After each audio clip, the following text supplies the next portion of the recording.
Hey, what's going on YouTube? My name is Belton. I know I'm always behind the camera here, but I thought I'd get on front and thank everybody who has been following me for these past few years with this grass situation, this grass thing that I'm doing this turf type tall fescue in North Texas in a very hostile environment for this type of grass, and I'm right on the cusp of being in the transition zone. Depending on what map you look at, I'm in the transition zone. However, this is the fifth season, and I've had few people who said, hey, you've convinced me to go with this. So this video is to kind of go over the things that I've done, the failures, and what I consider to be some must-haves, and some things that I think that are just irrelevant when it comes down to getting this grass to be here. Last year was by far my most successful year. Reason being, we had the heat waves of all heat waves. It was very, very, very tough last year, and I had 90% of the yard, which you can check the videos and you can look and see. I had most of the yard survive, and hopefully we don't come with another back-to-back 30-year heat wave. And this year, I'm expecting more. So with that being said, let me go ahead and give you a list of things that I think you should be doing right about now, and some things that you should be expecting from your turf type tall fescue that you planted in this area. First of all, I need to put something on there to keep it from squeaking. First of all, hopefully your grass is doing well right now. And if you look at the temperatures coming up from our area and actually across the country, we steady have rain coming in. And of course, that's naturally, the temperatures are getting ready to go up. So one of the things that got me when I first started this was that situation. Warmer weather with warmer weather with rain. We had rain and warm weather, and that was the fungus situation. I think for you guys, if you don't have a fungus program, if you haven't put out any fungicide, this is the time where you're going to start getting some diseases, and you may equate it to being always hot, but it actually is fungus. And with that being said, I'm starting you off with the most. This is not the only fungicides I have used, but in a nutshell, this is the most cost-effective way to deal with this fungus situation. And I'm using two types. The only thing different than what you might want to get instead of what I have here is this one here. We get the 41.8% propiconazole instead of this 14. I'm using the 14 because how I use it is I use this and I use this. This is azoxystrobin, this is propiconazole, and this is a surfactant. And I use these together. And with this combination, I'm able to use less of these. I'm using less. I'm using a quarter of what the label states on both of these, just a quarter, along with this surfactant. Now, if I didn't have the surfactant, I'll be using half of the label rate on this. But with this surfactant, I'm going with a quarter. And I'm trying to make this stuff last as much as I can because it's expensive in my view. So what saved me is using this ahead of time. And in order for me to get ahead of time, I use the 150 rule. That's when you add up the humidity for today and the high temperature for today, whatever day it is. And if that number is above 150, that's when I start to get really serious about putting this out. And so I'm going to stay ahead of the game. And the prevention is everything, because instead of me using 1/4 of this, I'm not only using a quarter of this, I'm using a quarter of the low rate.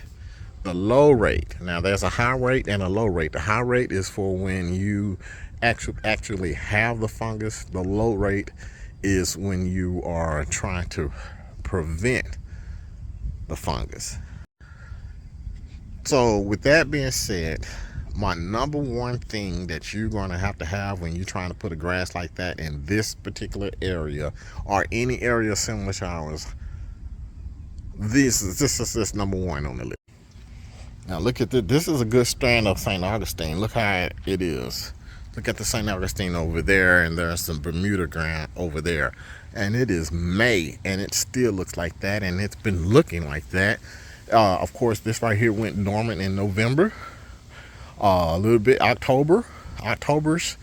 So from October to now being May, it's still not there, and this probably won't be looking its best until June.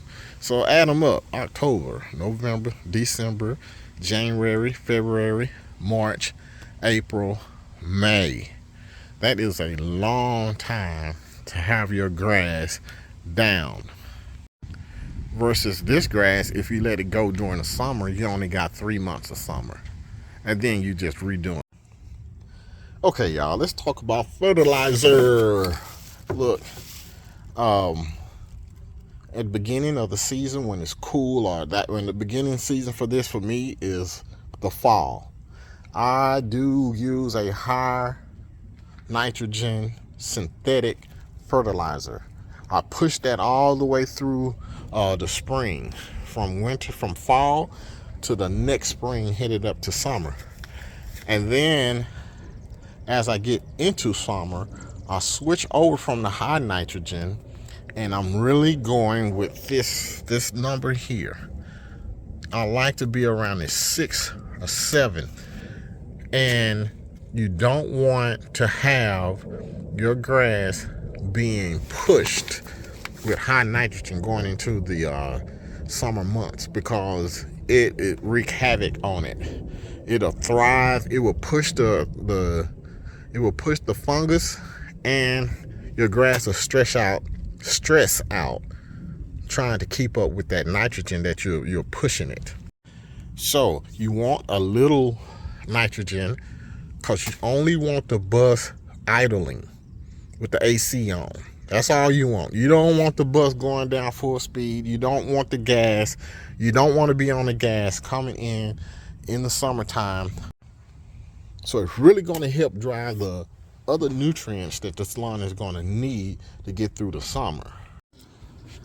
Now I will tell you, one of the things that I did when I first got into this, I spent a boatload of money on chemicals, just trying stuff. I have so many stuff. So some of it went bad. I bought so much of it, it went bad until I really studied and got the information that I needed about some of the things that I was putting down that was contained in the products that I was buying, which is the same things of these that I have independently. So with that being said, this right here really does help the fertilizer work. So you put your low nitrogen fertilizer down during this time, along with some RGS, or in this case humic acid, and I'm using some liquid kelp here. That really helps the lawn use the fertilizer. It's a chemical process, cation exchange stuff going on that makes this stuff all possible. So this is what I'm doing. This is what I'm doing new. I am getting away from the high dollar lawn maintenance stuff and going to what's really the essentials and the cheapest way to get there, and this by far is going to be cheaper than anything that I've done in the past. So there's one more thing that I'm out of that I'm going to order shortly, that I think you guys are going to need. I usually put it down right after the rain, pretty much just the faucet just turns off in June. Usually in my area, you get nothing. Last year it turned off in April. That's how weird it was. April, it just stopped raining. Usually it stopped raining in about June. So it looks like we may be in a normal summer. So June is when I'm going to go and get my my hydrotane and my potassium. Well, I tell you what, it's Yardistry's Stress Blend Fertilizer. I'm switching over to a Stress Blend Fertilizer other than this. It still has the low nitrogen content, I think it's about 7, but it has the higher potassium in there. That's when I'm switching over to that to help the grass deal with the stress that's oncoming. So I'm switching over in June. I'm still fertilizing, but I'm switching over to that Stress Blend along with the hydrotane. And yes, you still put this down with it because the nitrogen is going to drive the everything. The nitrogen, if you wanted to, one of the things that you can forego instead of going with this Milorganite at this time is you got to mix this with water. So there's going to be liquid application here, and it's basically, this is iron. Has a lot of iron in here. Of course, it has the nitrogen. Remember, nitrogen is what's going to drive the plant into uptaking the nutrients, and this right here is going to facilitate with this. So you can switch over to this now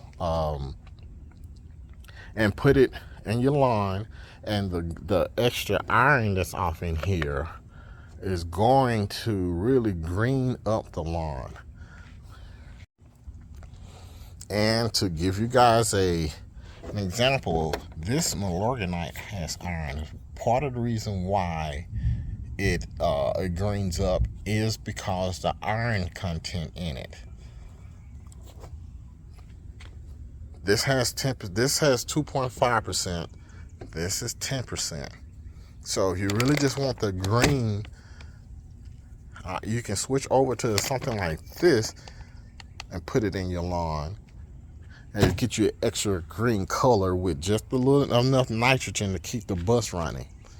And those are the things that I'm doing to make sure this turf type tall fescue is thriving during this time. So hopefully we got a lot of rain coming up. I'm going to get this stuff out here.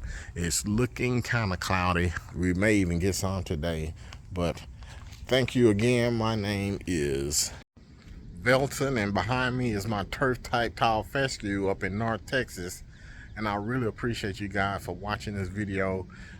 Stay tuned. So I'm posting all my success and failures, you know, as usual, so you guys can kind of see with this journey. But I've gotten it down pretty good.